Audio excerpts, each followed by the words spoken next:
Glasgow వేదికగా జరిగిన Commonwealth games 2026 అట్టహాసంగా ముగిశాయి.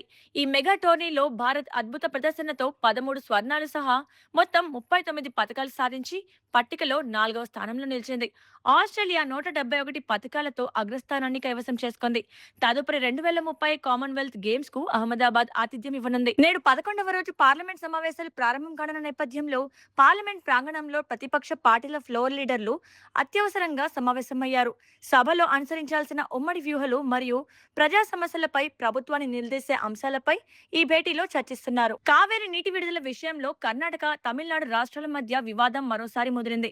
ఇరు రాష్ట్రాల సరిహద్దుల్లో రైతులు పోటాపోటీగా భారీ నిరసనలకు దిగడంతో ఉద్రిక్త వాతావరణం నెలకొంది. ప్రముఖ ఈ కామర్స్ దిగ్గజం ఫ్లిప్కార్ట్, స్విగ్గీ, జొమాటోలకు గట్టి పోటీ ఇచ్చేందుకు సిద్ధమైంది. ఈ నెల 15వ తేదీ కల్లా బెంగళూరులో తొలిదశ ఫుడ్ డెలివరీ సేవలను ప్రారంభించేందుకు రెస్టారెంట్ల ఆన్బోర్డింగ్ ప్రక్రియను వేగవంతం చేసింది. కేవలం 10% కమిషన్ వ్యూహంతో మార్కెట్ను ఆకట్టుకునేందుకు ప్లాన్ చేస్తోంది.